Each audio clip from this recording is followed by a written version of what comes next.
علم کا معنی ہوتا ہے جاننا۔ انسان کو شعور سنبھالتے ہی کچھ چیزوں کو جاننے کی بہت زیادہ ضرورت ہوتی ہے۔ آپ بولنے کے لیے بھی کسی سے سیکھنے کی طرف متوجہ ہوتے ہیں، چلنے کے لیے بھی کوئی انگلی تھامتا ہے تو پھر انسان کو پیر جمانے کا سلیقہ سمجھ میں آتا ہے۔ انسان اپنی تہذیب سے، ارد گرد کے ماحول سے، اپنے بڑوں سے، اپنے بزرگوں سے بہت کچھ سیکھتا ہے۔ احوال زمانہ بھی اسے سکھاتے ہیں، لیکن اس کی اصل ذمہ داری یہ ہوتی ہے کہ وہ شعوری طور پر اپنے آپ کو طالب علم بنائے۔ اس کا معنی سمجھیں، طالب علم۔ آپ کیا ہیں؟ میں طالب علم ہوں، یعنی میں علم کو طلب کرنے والا ہوں، میرے اندر حصول علم کی طلب ہے، میں چاہتا ہوں کہ مجھے علم میسر آ جائے، مجھے کچھ مل جائے۔ طالب علم بن کر جب تک انسان وقت نہیں گزارتا اور جب تک وہ طالب علم کا صحیح معنی اور مفہوم نہیں سمجھتا، اتنی دیر تک اسے شعوری علم نہیں حاصل ہوتا۔ ہو سکتا ہے کہ بعض اوقات وہ حروف کے مد و جزر کو سمجھ جائے، جملہ بنانے کا طریقہ اسے آ جائے اور بہت ساری چیزوں کی ترکیب وہ کرنی شروع کر دے، لیکن شعوری علم جو انسان کو شعوری بلندی عطا کرتا ہے وہ اتنی دیر تک نہیں ملتا جب تک آپ ایک طالب علم نہیں بنتے۔ میں اور آپ جس دین کے ماننے والے ہیں، دین اسلام کا اگر کوئی دوسرا نام رکھا جا سکتا ہے تو دین علم ہے۔ نبی اکرم صلی اللہ تعالیٰ علیہ وآلہ وسلم نے فرمایا، علم کا طلب کرنا ہر مسلمان پر فرض ہے۔ ہم تو دروازہ رسول کے گدا ہیں، ہمیں تو محبوب اشارتاً فرما دیتے نا، علم طلب کرو، تو غلام کا کام تو غلامی کرنا ہے۔ ہم تو ٹوٹ کر ان راہوں کے مسافر بن جاتے جدھر کریم کی مرضی ہے، اور اگر حضور واضح لفظوں میں کہیں کہ علم کا طلب کرنا ہر مسلمان پر فرض ہے، تو جسے حضور فرض کریں اور اپنے غلاموں پر فرض کریں، تو پھر گزرے ہیں ایسے لوگ جنہوں نے ساری زندگی اپنے آپ کو طالب علم بنا کے گزار دی۔ وہ شروع سے لے کر آخر تک، امام مالک رحمۃ اللہ علیہ کا جب وصال ہو رہا تھا اس وقت بھی وہ صحیح کے مسائل ایک عالم سے ڈسکس کر رہے تھے کہ صحیح جو صفا مروہ کی صحیح ہوتی ہے حج اور عمرے کے دوران، تو کیا وہ سواری پہ کرنا افضل ہے یا پیدل کرنا افضل ہے، اور کس صورت میں سواری پہ کرنا افضل ہے؟ کیوں؟ اس لیے کہ ان لوگوں نے شعوری طور پر طے کر لیا تھا کہ ہمیں ہمارے نبی پاک علیہ السلام نے طلب علم کا کہا ہے تو ہم عمر گزار دیں گے اس رستے میں جو رستہ ہمیں مدینے والے محبوب نے بتایا ہے۔ ہمارے مزاج اور شعور کے اندر علم کی طلب کا مزاج نہیں، اور علم کی ضرورت کتنی ہے۔ مکہ کے جو حالات ہمارے ہاں بیان ہوتے ہیں اور جو کتابوں میں لکھے ہیں، ان سے اب میرا خیال ہے ہر مسلمان آگاہ ہے۔ سخت حالات، کڑوے حالات، تلخ حالات، اور ہیں تلخ بہت بندہ مزدور کے حالات، غریبوں کے لیے بڑی مشکلات، ماں باپ تکلیف کا شکار، عورتیں غلام جانوروں کی طرح بکتے، عجیب بے ہنگم سا معاشرہ اور عجیب ظلم و ستم کا بازار گرم، اور سب سے بڑا مسئلہ شرک کا، کفر کا، بتوں کو پوجنے کا۔ آسمان کا زمین سے جو پہلا رابطہ ہوتا ہے اور جو پہلی وحی غار حرا میں آتی ہے، وہ نہ تو یہ کہتی ہے توحید پہ عمل کرو، نہ یہ کہتی ہے عورتوں کو حق دو، نہ اس وحی میں یہ حکم ہوتا ہے۔ وہ ساری باتیں بھی ہیں، اپنے وقت پر آئیں گی، لیکن جو پہلی وحی غار حرا میں آتی ہے وہ آتے ہی کہتی ہے اقرا، پڑھو پڑھو پڑھو۔ پڑھو گے تو توحید والے بھی ہو جاؤ گے، پڑھو گے تو اخلاق والے بھی ہو جاؤ گے، پڑھو گے تو حقوق ادا کرنے والے بھی ہو جاؤ گے، پڑھو گے تو تم خود بخود دیکھو گے سوسائٹی میں اچھے لوگ کس طرح سے وقت گزارتے ہیں۔ اقرأ بسم ربک الذی خلق، ہاں پڑھنا اس رب کے نام سے جس نے پیدا کیا ہے، پڑھنا اس رب کے نام سے جس نے اللہ کی رضا کے لیے پڑھنا، اور جو رب پڑھائے وہ پڑھنا، دین پڑھنا، اخلاقیات پڑھنا۔ اور اس سے نتیجہ کیا نکلے گا؟ اس سے نتیجہ یہ نکلے گا کہ سارا معاشرہ سنور جائے گا۔ بعض اوقات تکلیفیں بہت ساری ہوتی ہیں لیکن ان کا حل ایک ہوتا ہے۔ تکلیفیں بہت ساری ہوتی ہیں۔ خواجہ غلام فرید صاحب رحمۃ اللہ علیہ نے فرمایا تھا درد میرے زیادہ ہیں لیکن اس کا حل ایک ہی ہے۔ 100 وار چڑھی کوٹھے تے اتری 100 واری، متاں والے متاں دیندے تے ہن تے متاں نے بھی مت ماری، جنہ میں علاج کراواں اونی ودی جائے بیماری۔ تو حل کیا ہے؟ کہنے لگے ہن تے ماہی کول بلا لے، چل تو جتیا تے میں ہاری۔ پھر فرمانے لگے کہ حکیماں طبیباں دے وس دی یہ گل نہیں، تے میری مرض دا ہور کوئی بھی حل نہیں۔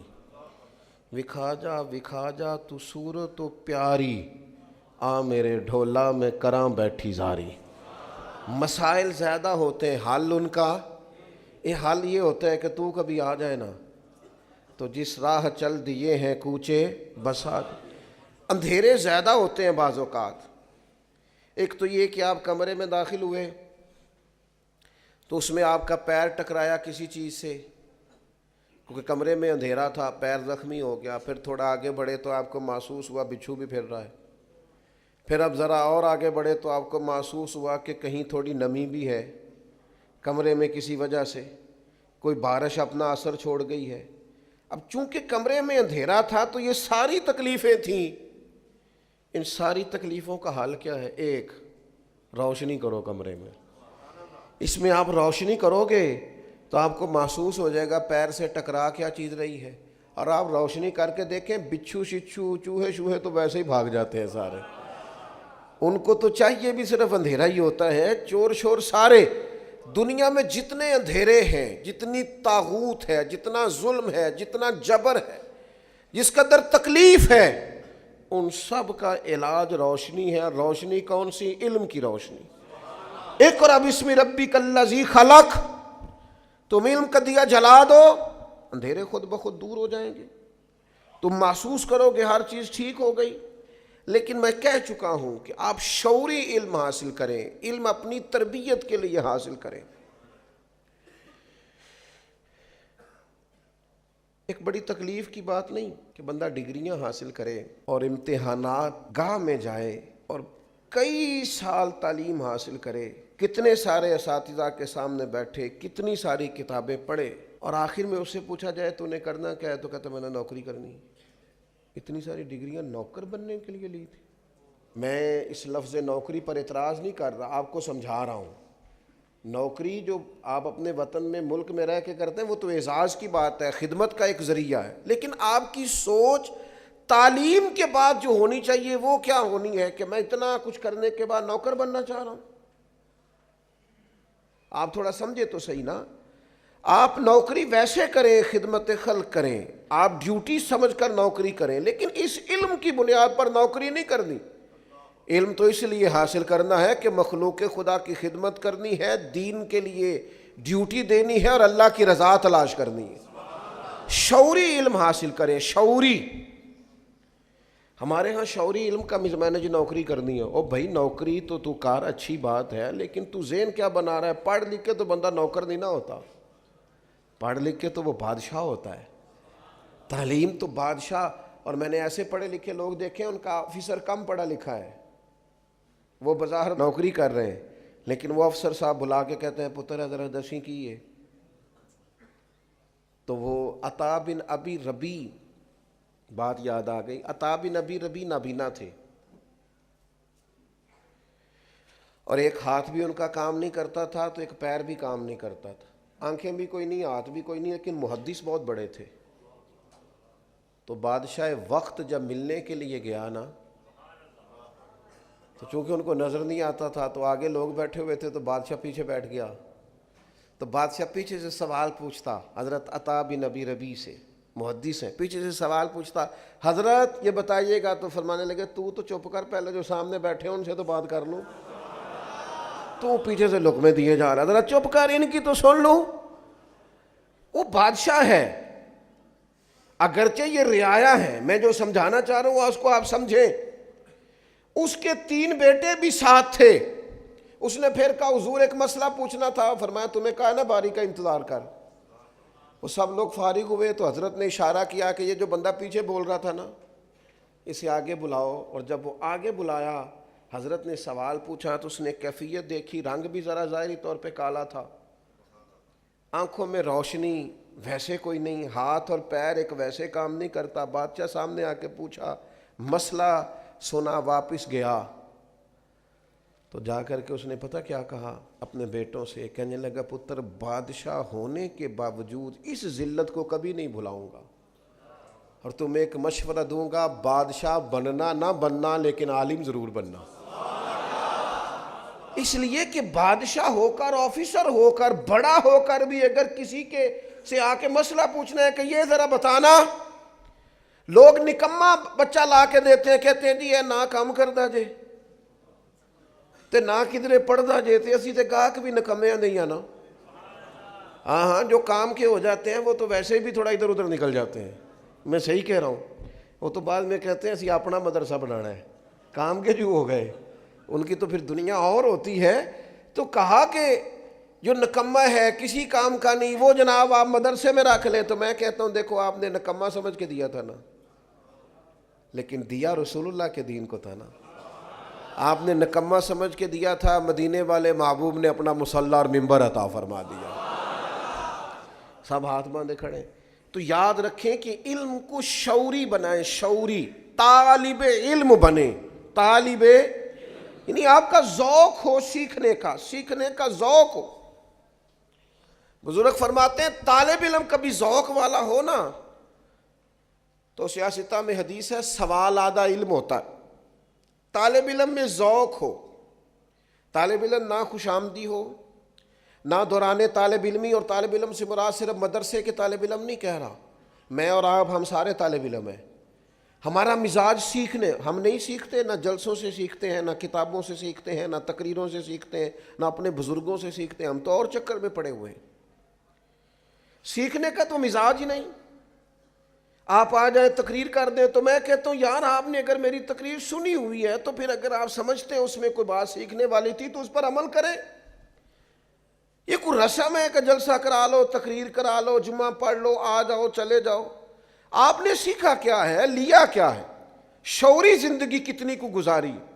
جو باتیں روز ہوتی ہیں بزرگوں کی طرف سے, اگر اس پر بھی آپ ابھی تک اپنے آپ کو ڈھال نہیں سکے تو پھر تو لفظوں کا ہیر پھیر ہی ہے, پھر جملوں کا اتار چڑھاؤ ہی ہے, پھر تو کشید کر کے آپ خوبصورت جملے لا رہے ہیں, پھر اس کا کوئی فیض تو نصیب نہیں ہو رہا. تو میرے عزیز جو سمجھنے کی بات ہے اس پر آپ غور فرمائیں گے کہ جب مزاج, ہمارے استاد فرمایا کرتے تھے طالب علم کی طبیعت ہو سیکھنے کی, وہ تو استاد کو مجبور کر دیتا ہے پڑھانے پر. استاد مجبور ہو جاتا ہے کہ انہیں پڑھانا ہے, یار یہ تو بڑا سونا یاد کر کے آتا ہے, بڑا مزہ ہے, یہ تو سوال قائم کرتا ہے. نبی پاک علیہ السلام نے حضرت عبداللہ ابن عباس کو دعا دی تھی, اللہ تجھے علم و حکمت عطا کرے. پر یہ دعا پتہ کب دی تھی؟ جب انہوں نے حضور کی خدمت کی, وضو کے لیے پانی رکھا, بخاری میں موجود ہے, نبی پاک کے لیے وضو کا پانی رکھا تو کریم فرمانے لگے کس نے رکھا ہے؟ تو سیدنا بلال کہنے لگے حضور حضرت عبداللہ ابن عباس نے بڑا ہی شوق ظاہر کیا, بڑا شوق کہ میں خدمت کرنا چاہتا ہوں, تو انہوں نے پانی رکھا ہے. تو نبی پاک نے پھر دعا دی, خدمت پر دعا دی, کہا ہے اللہ اسے علم و حکمت عطا فرما. حضرت عبداللہ ابن عباس بڑے گھرانے کے آدمی تھے, حضور کے چچا زاد تھے, لیکن اپنے استادوں کے پاس جب جاتے تھے, صحابہ سے احادیث لینے جاتے تھے. حضرت ابی بن قعب رضی اللہ تعالیٰ عنہ, حضرت زید بن ثابت رضی اللہ تعالیٰ عنہ, ان کے گھروں میں جب جاتے تھے نا, میں نے کہا کہ مزاج نہیں ہے ہمارا سیکھنے کا, ہم شعوری طور پر سیکھنا, ہم تو پروٹوکول کی مصیبت میں پھنسے ہوئے ہیں. ہمارا اعزاز ہی بڑا ہے, شان کے ساتھ جینا چاہتے ہیں.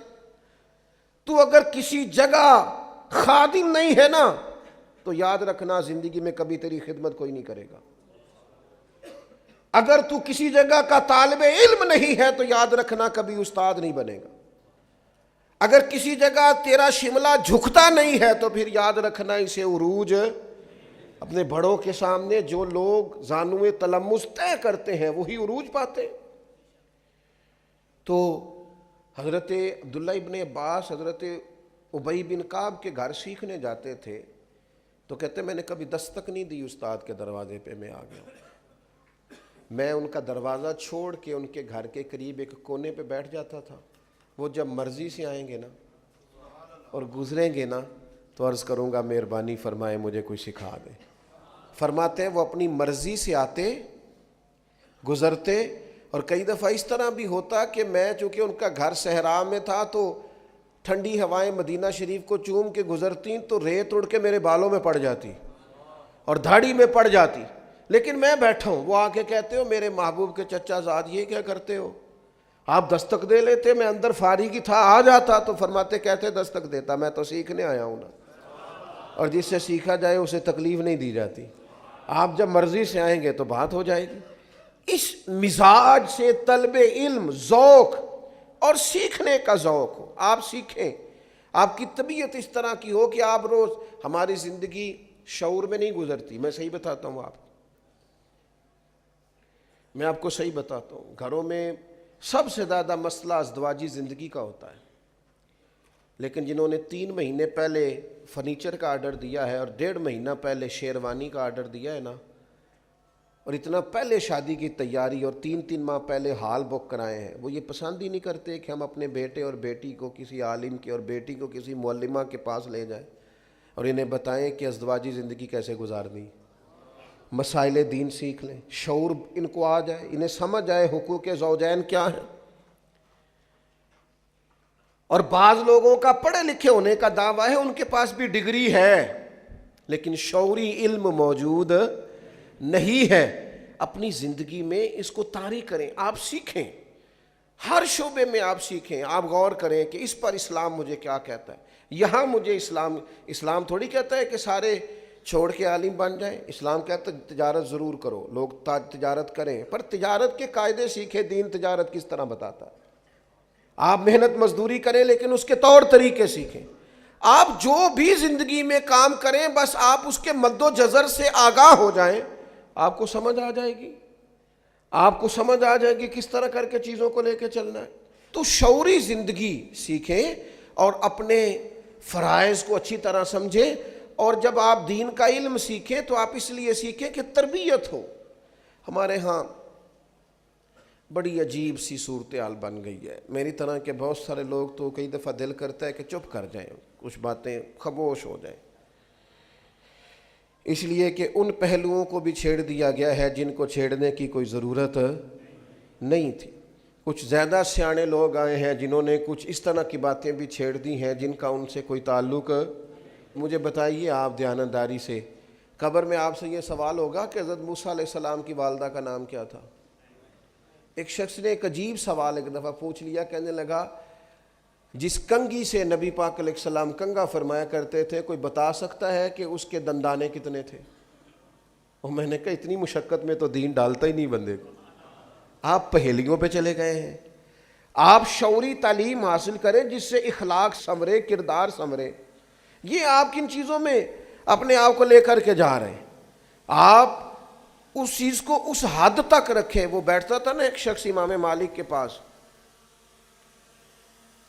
تو سارے لوگ سوالات پوچھتے تھے، تو امام صاحب رحمۃ اللہ علیہ نے ایک دن اس سے کہا کہ یار تو کوئی سوال نہیں پوچھتا. تو اس نے کہا چلو میں بھی پوچھ لیتا ہوں. کہنے لگا بتائیں روزہ کب کھولنا ہے؟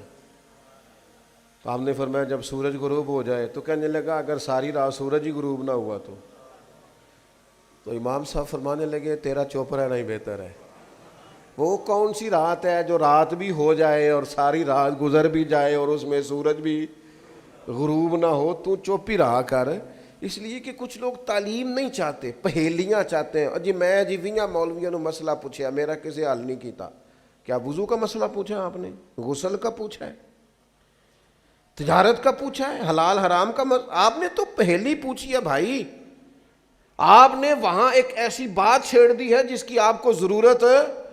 تو میں نے جہاں بات شروع کی تھی میں ابھی بھی وہیں پہ ہوں کہ شعوری علم جو ہمیں سوار دے، جو ہمیں سمجھا دے. اگر تیرے پاس دین کا علم ہے اور تو سمجھتا ہے کہ تو نے دین کا علم شعور کے لیے سیکھا ہے، تو پھر تو نے سیکھ لیا ہوگا کہ رب اس کا راضی ہوتا ہے جس کا باپ راضی ہوتا ہے. پھر تو نے سیکھ لیا ہوگا نا کہ حضور نے فرمایا میں اسے مومن نہیں مانتا جو خود پیٹ بھر کے کھائے اور اس کا پڑوسی بھوکا سو جائے. پھر تو نے یہ شعوری علم سیکھ لیا ہوگا کہ نبی پاک علیہ السلام نے فرمایا ہے کہ تم میں سے بہترین وہ ہے جو اپنے اہل خانہ کے حق میں بہتر ہے.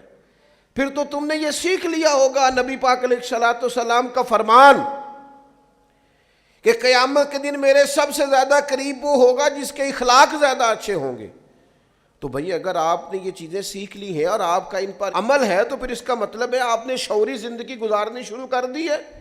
لیکن تقریر آپ سے کہا جائے تو آپ 6 گھنٹے کی بھی کر لیتے ہیں، 9 گھنٹے کی بھی کر لیتے ہیں اور 2 گھنٹے کی بھی کر لیتے ہیں. لیکن اگر آپ کو عمل کی بات پوچھی جائے تو اس میں آپ صفر نکلتے ہیں. تو اس کا مطلب ہے الفاظ تو سیکھے ہیں پر شعوری علم حاصل ہے. نبی پاک علیہ السلام نے فرمایا نکلو، علم کے لیے نکلو. میں ایک اور بات آپ سے عرض کروں، میری زندگی میں چھوٹی سی خواہش تھی کہ کچھ کرنا ہے. اگر اللہ نے کچھ شعور دیا ہے، کچھ ہمت دی ہے تو کچھ کرنا ہے. تو ظاہر ہے ہمارے ملک کے اندر غربت کا ایک بہت بڑا اثر ہے، اس کے بڑے اثرات ہیں اور اس کی وجہ سے لوگ آزمائش میں. تو میں نے شروع میں ارادہ کیا کہ کوئی ایسا ادارہ قائم کیا جائے جس میں نا غرباء کو سہولت ہو. تو خیال آیا کہ کوئی ویلفیئر سوسائٹی قائم کرتے ہیں. یہ میں جنہوں نے قائم کی ہے وہ بڑے مخلص لوگ ہیں، جو یہ لوگ کام کر رہے ہیں اچھا کر رہے ہیں. لیکن میں آپ کو اپنے چھوٹے سے تجربے سے آگاہ کرنے لگا ہوں، چونکہ آپ میرے محبت والے لوگ بیٹھے ہیں. تو میرے ذہن میں اچانک یہ خیال آیا جب میں نے اس کو اچھی طرح پرکھا کہ کبھی ہمارے ملک میں نا یہ ویلفیئر کا کام کرنے والا 1-2 ادارہ تھا. اب وہ ادارے سینکڑوں ہیں، لیکن جس طرح دینے والے بڑھ رہے ہیں اسی طرح لینے والے بھی بڑھ رہے ہیں. آپ جس سڑک پہ لنگر خانہ کھول لیں وہیں لنگر خانہ چل جاتا ہے. مجھے یوں محسوس ہوا کہ ہم نے نا لوگوں کو اس چکر پہ لگا دیا ہے کہ مانگو، اور وہ مانگنے والوں کی تعداد بڑھ گئی ہے. لہذا میں نے سمجھا جو کر رہے ہیں وہی ٹھیک ہے، ہمیں اس میں اضافے کی ضرورت اپنے طور کریں گے جو ہم سے ہو سکے گا، کر رہے ہیں. لیکن باقاعدہ مروج کر کے پھر میرا خیال تھا کہ کوئی یتیم خانہ اس طرح کا کوئی ادارہ اگر ہو جائے. تو وہ میں نے وہاں بھی کچھ شعوری وزٹ کیے تو میری سمجھ میں یہ آیا کہ ان بچوں کا ذہن بنا ہوتا ہے کہ ہم یتیم خانے میں رہتے ہیں اور ہمیں امداد کے پیسے آئیں گے، کوئی کپڑے دے کے جائے گا تو پہنیں گے. ایک شعوری طور پر وہ طے کر چکے ہوتے ہیں. اس کے بعد بھی چند ایک لوگ نکلے جنہوں نے بڑے کارنامے سر انجام دیے، لیکن وہ لوگ اس کے بعد بھی پختہ نہیں ہو پاتے. خیال ایک بن جاتا ہے. اور پھر جو لوگ وزٹ کراتے ہیں نا یا یتیم خانوں کا، وہ بھی ہر روز تو 4 بندے لے کے آتے ہیں اور ان بچوں نے انٹرویو بھی دینا ہوتا ہے کہ ہمیں کھانا بڑا اچھا ملتا ہے، پیار بڑا کیا جاتا ہے. تو بیچارے ویسے بھی بعض بچوں کو دیکھ کے تو تکلیف ہوتی ہے کہ یہ تو مشین بن گئے، بیچارے روبوٹ کی طرح بول رہے ہیں. اب کرنا کیا ہے ملک میں؟ اگر کوئی توفیق ہے تو کوئی خیر کا کام تو کرنا ہے نا. حل کیا ہے؟ 2 ہی حل ہیں جو شروع سے ہمارے بزرگوں کا طریقہ ہے. ایک یہ کہ تعلیم بالغاں کا بندوبست کیا جائے. تعلیم بالغاں کو طریقت اور شریعت کی زبان میں خانقاہ کہتے ہیں، جہاں بڑے لوگوں کے لیے تعلیم و تربیت کا بندوبست ہو، جو مستقل نہیں رہ سکتے، کبھی مہینے میں 1 دفعہ آئیں گے، کبھی ہفتے میں 1 دفعہ آئیں گے، کبھی. اس کو ہمارے بزرگ کہتے تھے خانقاہ ہے. ہم نے کیا کیا ہے؟ ہم نے مزارات پروموٹ کیے ہیں اور پھر ان پر بھی اللہ تعالیٰ معاف کرے الا ماشاءاللہ سب جگہ نہیں، لیکن جو کچھ ہوتا ہے وہ بھی کسی سے مخفی نہیں ہے. خانقاہ کیا تھی کہ آپ لوگوں کی تربیت کریں. یہ تعلیم بالغاں کے لیے. اور جو بچے چھوٹے ہیں ان کے لیے کیا کیا جائے؟ اگر آپ نے کچھ کرنا ہے تو ان کے لیے تعلیمی ادارے قائم کرو. آپ مدرسہ بناؤ، اسکول بناؤ، کالج بناؤ، یونیورسٹی بناؤ. ہمارے ملک کی جو میں سمجھا ہوں سب سے بڑی ضرورت تعلیم ہے. آپ ان کو تعلیم دیں تاکہ یہ اس بچے کا یہ مزاج، آپ مدرسے میں جتنے مرضی غریب گھر کے بچے کو داخل کر لیں، وہ کبھی نہیں سمجھے گا میں کسی ایسے ادارے میں آیا ہوا ہوں جہاں مجھے خیرات کا پیسہ ملتا ہے. وہ سمجھتا ہے میں تعلیم حاصل کرنے آیا ہوں. شعوری زندگی گزارو. اگر آپ کو دین پڑھنے کے باوجود بھی یہ سمجھ نہیں آئی کہ حلال کیا ہے حرام کیا ہے، اگر مکمل دین کے علوم کے بعد بھی حلال حرام کی تمیز تک ہی آپ نہیں پہنچے، تو پھر کتابیں بند کر دیں. پھر آپ یہ دعویٰ چھوڑ دیں کہ آپ کا مزاج علمی ہے. اس لیے کہ حلال حرام کی تمیز تو رب کریم نے انسان کی فطرت میں پیدا کر دی، فطرت میں پیدا کر دی. جو بچہ بالکل چھوٹا ہوتا ہے نا، ماں کے سینے سے دودھ لیتا ہے، اسے بھی کسی اور ماں کے قریب کیا جائے نا، اگرچہ اس کی ماں کی عمر کی ہو، تو اس عمر میں بھی کہتا ہے میں نے یہاں سے دودھ نہیں پینا، اس لیے کہ یہ میری ماں. بہت مجبور کر کے، قائل کر کے کسی کو عادی کیا جائے تو عادی کیا جائے، ورنہ بچے پینے کو تیار. تو شعوری علم دین کا حاصل کریں جو آپ کو سمجھائے. قرآن مجید نے کہا انما یخشی اللہ من عبادہ العلماء، فرمایا اللہ کے بندوں میں سے جو عالم ہیں وہ اللہ سے ڈرتے ہیں. علم کیا کرتا ہے؟ خشیت پیدا کرتا ہے. اسی لیے حضرت سیدنا عبداللہ ابن مسعود رضی اللہ تعالیٰ عنہ ارشاد فرمایا کرتے تھے کہ علم کوئی زیادہ باتیں کرنے کا نام تو نہیں، علم کثرت روایات کا نام تو نہیں، علم تو خوف خدا کا نام ہے. تیرے اندر کتنا کو ہے پتہ چل جائے گا تو کتنا عالم ہے. اور پھر حضرت عبداللہ ابن عباس رضی اللہ تعالیٰ عنہ اسی مقام پر خوب ارشاد فرماتے ہیں عالم تو وہ ہے جو اللہ کے حلال کو حلال جانے اور حرام کو حرام جانے. اور فرماتے ہیں عالم تو وہ ہے کہ جسے شعور حاصل ہو جائے کہ اللہ وحدہ لا شریک ہے، اس کے علاوہ کسی کی عبادت کرنا جائز نہیں ہے. اور فرماتے ہیں عالم تو وہ ہے کہ جو اس بات کا یقین کر لے کہ قیامت قائم ہوگی، حساب دینا پڑے گا، محاسبہ ہوگا، وہ عالم. اور نبی پاک علیہ السلام نے فرمایا علم کے رستے پہ نکل جانا، تعلیم علم کے لیے جد و جہد کرنا. حضور فرمانے لگے تم دین کے علم کے لیے نکل جانا، جب تک تم لوٹ کے نہیں آؤ گے تم اللہ کے رستے میں ہو. آپ کسی جگہ بھی جائیں، آپ جمعے کے لیے جائیں، آپ محفل کے لیے جائیں، لیکن مزاج پیدا کریں کہ میں طلب علم کے. کوئی تشریح میں جانے کی ضرورت نہیں، طالب علم کو سپورٹ کرنا شروع کریں. میں بڑے ذوق سے نعت سنتا ہوں، لیکن آپ نے اور میں نے مل کے نا، میں صرف آپ کے کھاتے میں نہیں ڈالتا، ہم نے قوالوں کو اور نعت خانوں کو اتنا پروموٹ کیا ہے کہ میں سوچ سمجھ کے کہہ رہا ہوں. اب آپ کے مشہور نعت خانوں میں سے کوئی بھی لاکھ پتی نہیں، یا کروڑ پتی ہیں یا ارب پتی ہیں. میں شعوری بات کر رہا ہوں مسجد میں بیٹھ کے. آپ کے قوال لاکھ پتی نہیں جتنے بھی معروف اور مشہور ہیں، وہ کروڑ پتی ہیں یا کھرب پتی. آپ نے فن کا مظاہرہ کرنے والوں کو سپورٹ کیا، علم کی ترویج کرنے والوں کو سپورٹ نہیں کیا. مزاج نہیں ہمارا.